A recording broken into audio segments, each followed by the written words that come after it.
finally get to install the yard.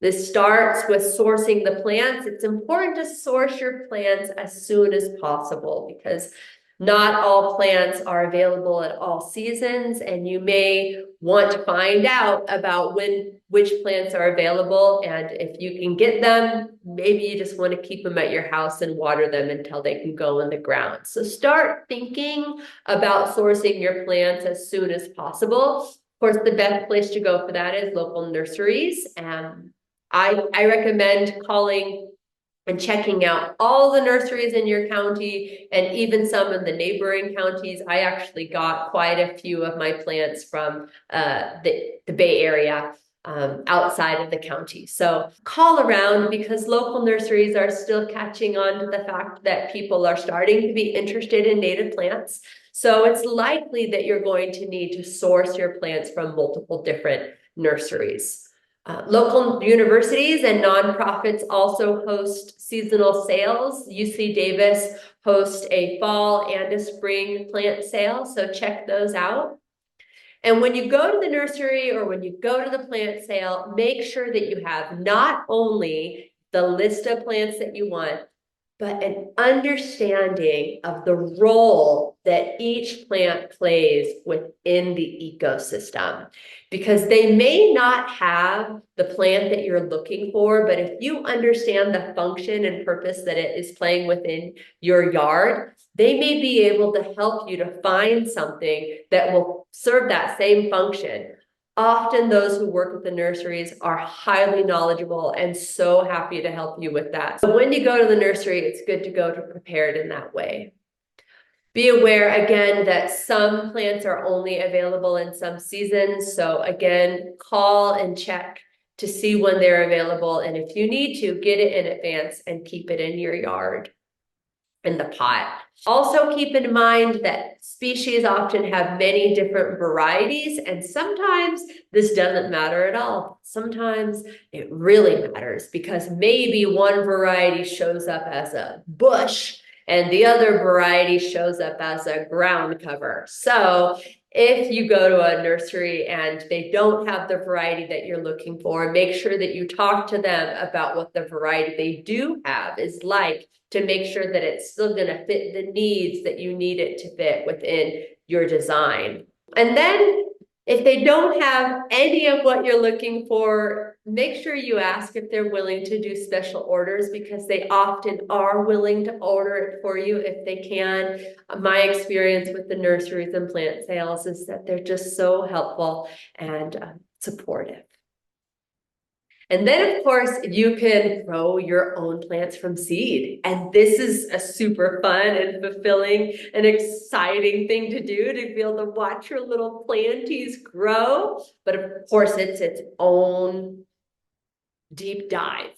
I had the opportunity to volunteer at the Poudre Creek Council Native Plant Nursery, and that was so much fun. So if you can volunteer at a nursery, this can be helpful in kind of learning how to do that. But otherwise, there is a resource here for sourcing seeds that Sustainable Solano has. If you want to grow native plants from seed, you definitely need to check out how to do that with each plant, because some native seeds will ask you to do things before putting them in the soil, like boil them or soak them in vinegar. So there's a resource for that.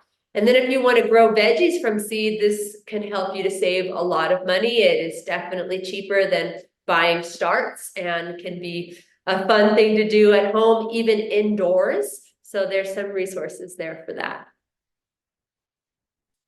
Then as you're sourcing your plants, you can also be preparing your ground. And of course, healthy soil is the foundation for healthy plants. So sheet mulching can help to enrich and protect the soil, but depending on your soil type, you may consider amending it. And that might mean adding compost or planting mix, topsoil, worm castings. Of course, worm castings can be made at home or bought. If you make them at home, it's not really much of a different process than composting, or adding pebbles. You know, some plants really like a lot of drainage, so adding some pebbles can help with that. And again, the CalScape native plant directory will tell you what kind of soil the native plants need. Otherwise, here Sustainable Solano has so many wonderful resources on how to build healthy soil in your yard. And then keep in mind that you don't have to amend your whole yard. You can create mounds where you amend one area all in the same way to satisfy the needs of plants that like similar soil. And then on the other side of your yard, you can create a different mound that has different kinds of amendments for plants that have different kinds of soil preferences. So you don't have to amend everything, and you can have variation in the kind of soil that you're offering in your design. If you dig swales or trenches for water catchment, you can use that soil to help form your mountains. Once your soil is ready, you get to plant. And to do that, of course, make sure that you leave enough room for the plant to grow into full size. And the one good way to do that is to use chalk markings for placement. You can map out your whole yard before you even start digging to make sure that everything is in its right place and has enough room. Once you start planting, it's helpful to include some of the native soil in your planting mix, because the bags of soil that you may be using to plant don't often hold on to water as well, and native soil often has more clay, which helps it to retain water better. Also, the native soil tends to have those good microbes that help the soil to be healthy. Make sure your hole size is the right size. As a general rule of thumb, you want your hole to be twice the diameter of the root ball, but not much deeper than it, because you want to make sure that your plant is flush. You don't want it sinking, and you don't want it mounding. You really want it even with the rest of the ground. Then you want to make sure that your plant is not root bound, and that would mean that when you pull it out of the container, the roots are going around in a circle.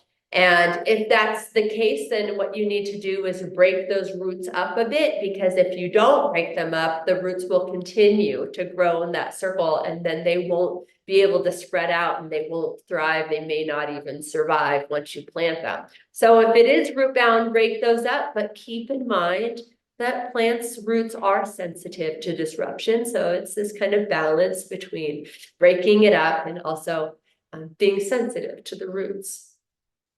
If you are taking plants out of seedling trays, make sure that it's just one plant that you're seeding. Often in seedling trays, there'll be two plants right next to each other, and sometimes it's hard to tell if there's two there.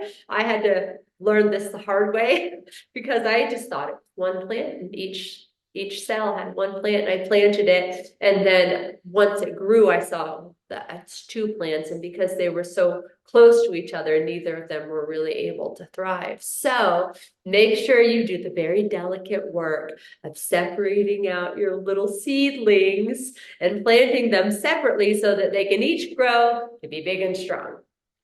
Finally, once you have your yard installed, you get to maintain it. And this part really depends on what you have planted, but in general, one thing to consider is whether or not you want to have an irrigation system or do hand watering. Hand watering is a joy. There's something that's so fulfilling about going out there and watering your plants. It's a beautiful experience, but it does take a lot of time. So think about what's realistic to you and make your choice based on that. And then, of course, there's pruning and weeding and pest control, but for that, each plant has its own needs. So again, just get to know your plants. And then Sustainable Solano does have some general resources for pest control and gardening and pruning if you want to check those out.